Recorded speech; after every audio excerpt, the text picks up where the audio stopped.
The Unlikely Innovators with Mike Commito and Steve Gravel. Presented by Cambrian R&D and the Center for Smart Mining. Okay, we're back with another episode of The Unlikely Innovators. Mike, if I were to paint this picture, it's cold outside, the ice is frozen.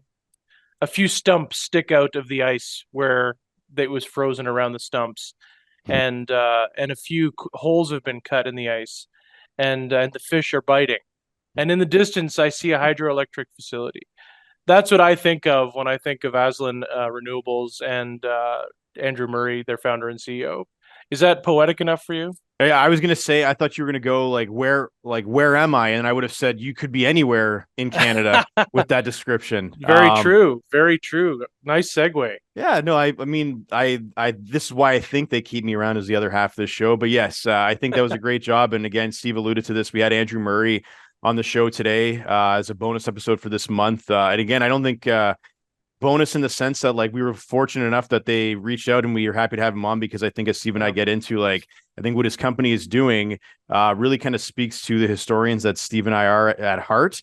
But I think it is a story that'll resonate with Canadians at large, whether or not you're a history geek or not. But I think just what Aslan is doing, and again, I don't think we've even explained that yet, but Aslan is a PI-based company revolutionizing renewable energy with its scalable modular dams designed to bring Canada's 50,000 historical hydro sites back to life with modern technology. But as we found out in that conversation, 50,000 is probably like a lower number now, right?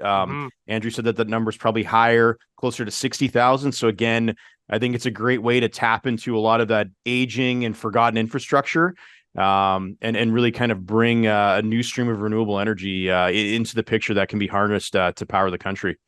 I had researched the company ahead of time, like we always do, but it's really checking a lot of boxes for me. It's a really, really cool Canadian solution, and it's so I don't know, just so meaningful, right? Because he's quite right. Wind and solar get a lot of the airtime, but I think the hydroelectric resources we have that are underutilized in Canada is an important story. So to tell that story, we now go to Andrew Murray. So we're now back with Andrew Murray, who is the founder and CEO of Aslan Renewables. Andrew, welcome to the show. Thanks so much, guys. It's great to see you. Great to have you here. So the show, as you know, is called The Unlikely Innovators, and we always like to kind of talk to our guests first about their own path before we talk about, you know, the fun and exciting things they're doing in the world of industry and research. But in your case, you know, you have a background in neuroscience, so it's actually not that unlikely you would be an innovator. In fact, I think it's very likely that with that kind of educational journey you've been on, that you would be an innovator. But what I think is unlikely is that your innovation happens to be in renewable energy and hydro sites. Can you maybe talk about that journey going from neuroscience to now, you know, this mission you're on with Aslan? Absolutely. Yeah, it is kind of an unlikely path. I can tell you my love of learning, of innovation, of iteration came from my background in neuroscience. It's something that I mean, I got the chance to do a lot of bench scale work, a lot of like robotics work, even some things that are a little bit adjacent to what to just neurophysiology work. I came out of medical research kind of midway through a master's because I wanted to start my first tech company. So it was kind of catching up to me. It was pulling me in that other direction. And so I started my first tech company in 2013. Aslan is, you know, that first step was like 4 companies ago, I think. So it's been, you know, this step-by-step process, new projects, new teams, different parts of the world. Aslan, I mean, the thing that really launched it off was not sort of my interest or background in in earth sciences or in engineering. It was just like realizing this killer startup kind of scale opportunity in the renewable space. So I ended up here, guys, just because I was really excited to tackle the problem. You know, like I come from that type of startup mindset, that research and development mindset. So this was just a killer opportunity, you know. Yeah, and I think that's training of another kind, right? You're in a master's program, but then, you know, having those consecutive startup opportunities, that's a training you didn't expect, I'm sure. You got it. Yeah. Yeah. And I think Mike and I are both historians by training, so that followers of the show would know that we've referenced this a few times. And I always like the parts that sort of get my inner historian tickled a little bit. And one of the things you learn of when you study Canadian economic history is just the importance of hydroelectricity dams to the sort of future economic growth of Canada, of Ontario and Quebec, northern Quebec in particular. And one of the things, I grew up near a very remote hydroelectric facility that was totally unmanned. There was never people there, but it's just one of those things that, I think of a particular thing in place when I think of hydroelectricity. Can you reflect on how, that economic growth potential of hydroelectricity sort of ties into Aslan's mission and, you Yep. know, those old and forgotten hydroelectricity sites? Yeah, Steve, the historical aspect of this is such a killer part of the story, and something that I think, as we got deeper into it, as we kind of uncovered the story here, going back to the establishment of those dams, to the kind of the grist mill sites, like these sites that sort of defined our towns or cities, and then running up to like the point at which they were largely retired across the country. It was just fascinating, and obviously points to like our economy of scale and what we're able to achieve in terms of total addressable market in this country. These sites, as you know, are pretty ubiquitous across Canada. It's unbelievable how many we find when you start to kind of go down that rabbit hole, right? And that's where the opportunity came from. It was rooted in the history. So we were like during COVID, we were walking the trails and stuff like that around PEI in Nova Scotia quite a bit, and you just see site after site after site. When we sort of did the research, and this is where the idea kind of took off. We found the programs that Canada put in place to properly pull that infrastructure out. It wasn't like that. Obviously, we can't let mills and small, medium hydro sites just kind of go like fall into disrepair. So, the Canadian government, and it was a provincial mandate, I guess, so province to province, they went in and put uniform infrastructure there to do water storage dams in these old sites so that the elevations were maintained, fish passage was maintained, stuff like this. The beauty, of course, is like when they put that program in, they did them all the same way, same timeline, same dimensions, really. And then we have like really similar flow rates and elevation. So you can see where I'm going. I mean, it gives us an opportunity to sort of develop a one-size-fits-all solution. From there, going back into historical record, it was like, okay, well, if we have a solution that's going to create equitable power from as many sites as we can find, how many times did the Canadian government really do this across the country?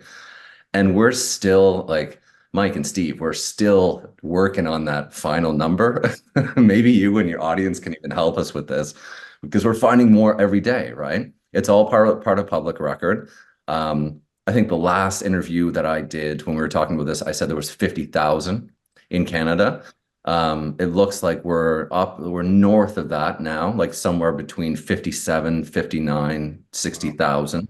But again, I love talking about this, as you can tell, but like part of the story at this stage is when we discuss these sites and their potential, we always have tons of people reaching out to the company saying like, hey, just like you did, Steve, like I've got one of these in my riding, in my community, on my Indigenous reserve, like all of these places. So we're getting inbound from communities and individuals throughout Canada who are bringing our attention to more and more of these.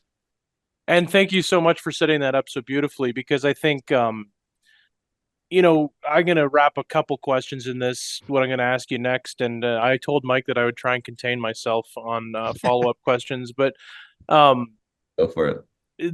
obviously tell us, how how Aslan's technology works, but if you can also, that whole image of breathing new life into these hydroelectricity sites, obviously that rests within the tech that you've developed, and then like the scalability. I mean, gosh, if it's a constantly growing number, the Canadian market for once might be big enough to make a really serious scale up of this. And then maybe if you can, just beyond Canadian market, is this something that's happened elsewhere in the world where we've dammed our rivers and there's potential. So if you take that and sort of do what you will.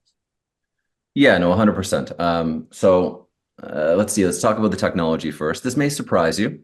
We're all technology researchers, but Aslan's approach is not super tech heavy. What I mean by that is we're not sitting at the bench, guys, trying to reinvent the wheel on turbine engines. This market, similar to solar, similar to wind, I mean, these turbines, the tech that goes in there is already very efficient, very advanced. And we have markets around the world, places like Scotland or New Zealand, where these things really kill, right? Like you've got companies down there who have done a phenomenal job addressing, like how do we build the most effective medium, small scale turbine engine. So that aspect of the technology is third party. It's off the shelf.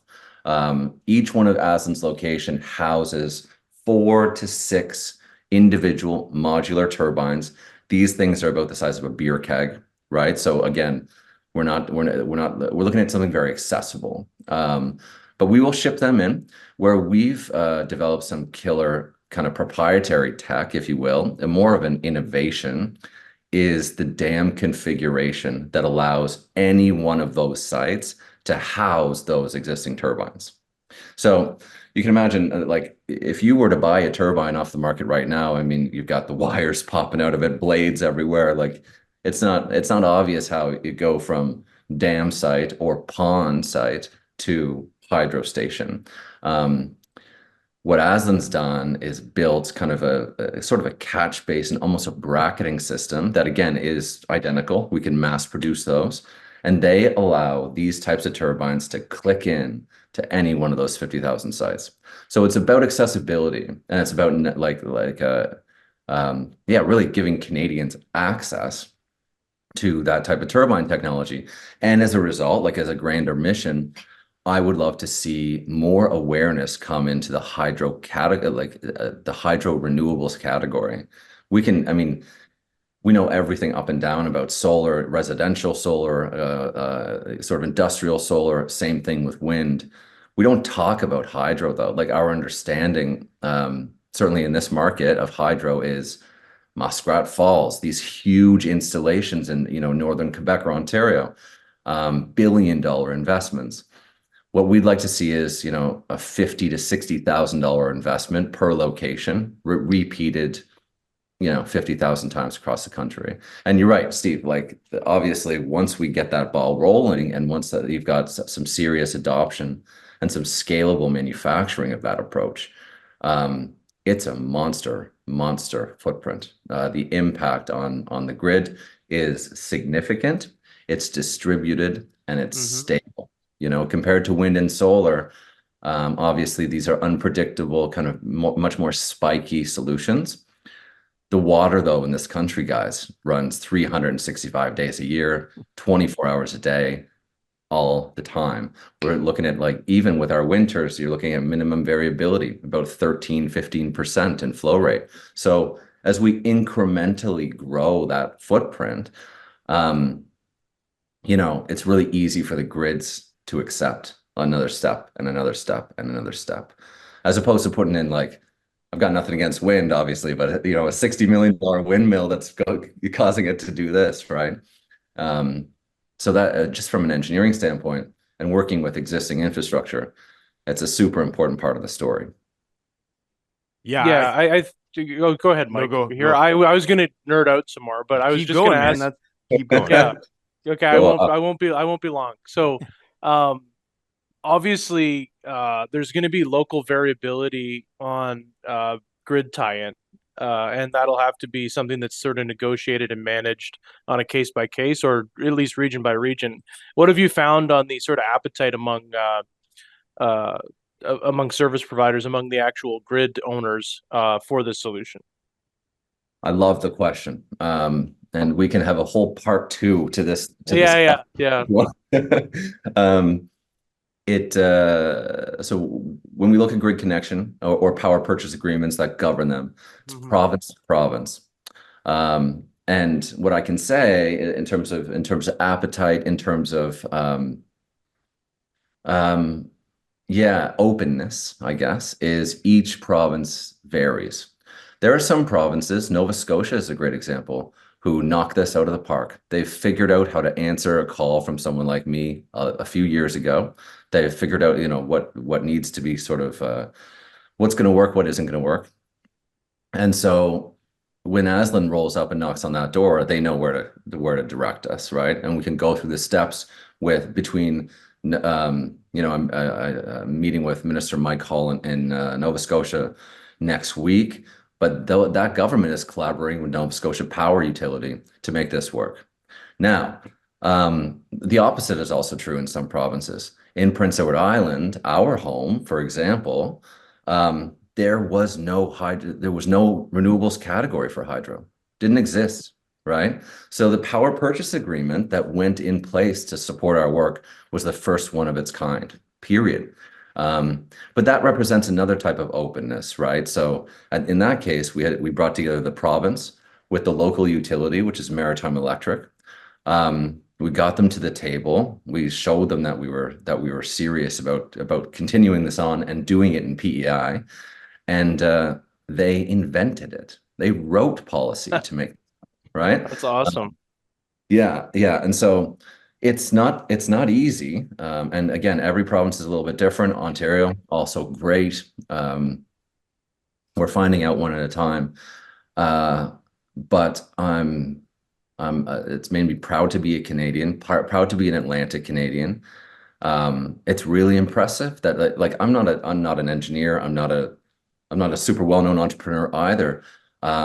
But we came in with real intention, with real partnerships as well, with indigenous groups, with universities, etc. Like we weren't messing around. But it didn't fall on deaf ears. People did show up, and we made it happen, Yeah, I Exciting. think it's such a great project for Canada, especially I think being able to harness, all of that infrastructure to create a new, stream of renewable energy. And I wanted to go back earlier because obviously Steve and I talked about how like our affinity for history kind of informed, our interest in something like this. But I think, as Canadians, like whether or not you studied Canadian economic history, like this is a project I think that resonates with a lot of people. Steve and I were talking offline that I think there's probably a lot of Canadians who share similar memories of, fishing near a dam. Even just recently, I was reading, I've gotten into reading books by Adam Schultz, who's a professional explorer. And again, I live vicariously through his stories because I can't do what he does, but he had his latest book was about leaving his house like near Lake Erie and then paddling all the way through the St. Lawrence to get up to the Arctic. And obviously his book was about like the journey itself, which was nuts because he was gone for 3 months living in a tent by himself with like eating, like living off rations. But now having talked to you and reflecting on that book, like throughout that story he tells, there's so many instances where he's having to go around, hydro sites, or he's got to now divert his route because like the water in this particular part of the river is just too turbulent to go across. Right. So I think that's something where a lot of Canadians, regardless of where you live, whether it's where Steve and I live in Sudbury or where you're located in PEI, like somebody has a similar experience. And I think that's why I think so many Canadians could get behind a project like this. Totally. Like something that's been so much fun, just like a magical part of this is a lot of the time when we're putting in one of these locations, we're working with private landowners, right? And we negotiate these project plans on a location by location basis. So sometimes you're working with a watershed, sometimes you're working with the Atlantic Salmon Federation, and sometimes you're working with a family. Oftentimes it's a family, which means I'm personally sitting in someone's living room, right, with their grandmother, and like I'm serious, like the whole family meeting's there, and they're taking me through archival documents that tell the story of that location. And it's always the same thing, guys. It's like, yeah, my great great grandfather came over from Scotland, was working on this power station, and then got the commission to start this new one. And and here's the picture from the turn of the century when this thing opened up, and when we took the water wheel out and all this stuff. But I'm literally sitting in living rooms having tea with these people, hearing these stories. And yeah, I mean, I've been able to bring a lot of these places back online after 50, 60 years. And there's a point of pride there, like in the Canadian families that that like built these locations, to see them revive, to see them come back online, and to see like their properties start sending energy back to Canadians, right? Mhm. Yeah, I Yeah. mean, I can't. It's so cool. Yeah. Yeah, and I think it's like the confluence of like a Canadian heritage brand with a tech firm. It's Yeah. something we all care about, but it's also like super investable, cool tech. I Yeah. think that's so cool. Anyway, Mike, you go ahead. Save me Ye- from myself. I'm No, gonna no, go too. I was probably going to say something similar. I think other than like, we could probably have a whole other podcast about some of those stories you hear in those living rooms, because now again, you're piquing our historical interest just to hear what some of these, these stories are and the origins of some of these projects. But again, we know that you've got other things to do, so maybe we'll have to have you back on to talk about some of the things you've learned in those living rooms. But before we let you go, we did want to ask you a fun question to kind of close it out. If I were to ask you, what does Aslan Renewables and King Charles have in common? What would you say?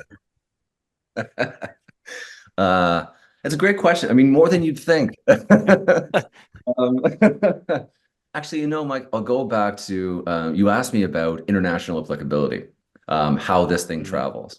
And that's, I guess, where I'll start. But to answer that question, we have seen, be it because of obviously the low barrier of entry for this system, its modular nature. I mean, this thing is getting to the point, guys, where I can send it out with effectively like IKEA instructions, and a third party municipality, country, whatever, can plug it in, create technical jobs, obviously increase their renewable impact, etc. So we developed out that idea around rural communities in Canada, up north, for example, the ones that are serviced by diesel generators, for example, because each one of these locations is going to power 20 to 30 homes. So if you think about those small communities, um, that is the community, right? So that's literally a microgrid that offers energy independence to those folks that need it, right? And of course, takes those diesel trucks off the road for good. Um, Turns out, as I mean, you're already there. The same approach is extremely effective for developing nations, developing communities, all sorts of sort of rural profile folks. If you think about, the development of a new school or hospital in a third world country, guys, the major issue there is getting power into it, right? Um, Aslan's ability to make a difference on that file really is what brought us into kind of Buckingham Palace's radar, right? So when I mean, this was a really interesting experience. I got a very cryptic message on LinkedIn, which started this, literally saying, "This is Buckingham Palace. This is the representative of the royal family. Do you have a time for a phone call in 5 minutes?" Like, I'm not kidding you. This is how it happened. And at the time, His Majesty was publishing a book around his coronation, right? So this is a monster book. I've got one sitting around here somewhere, but it's so heavy I wouldn't pick it up. It's anyway, it details the missions that really kind of define him as monarch, the things that he cares about. And so we were invited to meet with the royal biographer, Robert Jobson, this incredible character, to do a write-up about Aslan's work within the Commonwealth, and how that impacts, obviously, the renewable side, that which we all understand really well and care about, but also what's the impact that this could have on countries or communities that are really suffering from a lack of power or dependence. So that's how it happened. I apologize for the long answer, but No, yeah, it's I reached No, it's a out. great answer. Mike knows this, but I'm also like, so you're really like stroking a lot of things in my mind, because not only do I love tech companies, I also watch The Crown religiously, Yeah, and so that really selfishly, that really benefited me. I started right after this event happened. You know, we got to Sure. come Yeah. into this world, and I started the Crown at that time. And yeah, you know, we got to the company was invited to attend the King's birthday, so we flew out to London. Went through all of the. I mean, it was absolutely brilliant, guys. Just an absolute honor for a little PEI company to be brought in like that. Yeah, That's awesome. That's pretty amazing. It's definitely an easy phone call to say yes to on 5 minutes notice. If you'll drop whatever you were doing, I'm sure. Yeah, that imagine the other. No, I've got a meeting coming up in 5 minutes. I can't take this call. So Yeah. Yeah, it reminds me of when you screened my Wayne Gretzky, Mike, when he called you. that is true. I should have picked up that phone call, Yeah. but I did. Yeah, Steve. A story for another time, Yeah. Andrew. Yeah. Yeah, figure out that it's not a scam, you know, that it's the real thing, then Yeah. absolutely Yeah, for sure. accordingly. But hey, I could talk about this forever, but you've been so generous with the time you've given us, and I just really am glad we were able to connect and hear about this story, because I think it's so important. As I said before, super investable company, and I really look forward to checking it back in with you to see how this is unfolding across the country. Andrew Murray, thanks so much for joining us, and we wish you well. Mike, it's an absolute pleasure. Thanks very much for the time. I'd love to come back anytime. Sure. Yeah, I really appreciate how much this connects with you guys. And I'd love to chat anytime. Awesome. Thanks a again, lot. Andrew. Well, Steve, I should have taken a page out of Andrew's book. You alluded to that story again when I screened Gretzky. That would have been, you know what, we would have had a podcast where I didn't talk about hockey, but you brought it up, so it's your fault. I know. But it's like your influence on me. It's your yeah, influence. but that's a great story that he told, I think, at the end there, because ultimately I couldn't imagine getting a message like that on LinkedIn saying like, I wouldn't believe call in 5 minutes. You would be like, absolutely, call me right now. Yeah. So again, it's I think that's a poignant reminder that when someone like that reaches out to you, whoever it is, whoever your great one is, After you validate it. After you validate and confirm it's not spam. Yes. Yeah. I obviously I said it in the beginning. I have a lot of time for this company, and it was just great to hear about the genesis of the company and where they're going. And honestly, you know, I wouldn't mind going to PEI if we're going to do a follow-on episode. I think Pack your bags, Paul. It's time to go. I think on location is the only way to go. But yeah, we look forward to seeing what Andrew and Aslan do. I think it's a noble mission that they're on, and we look forward to seeing their progress. So again, from the Unlikely Innovators, thanks for tuning in this week. Thanks to Andrew for coming on, and we'll see you next time. The Unlikely Innovators with Mike Commito and Steve Gravel, presented by Cambrian R&D and the Center for Smart Mining.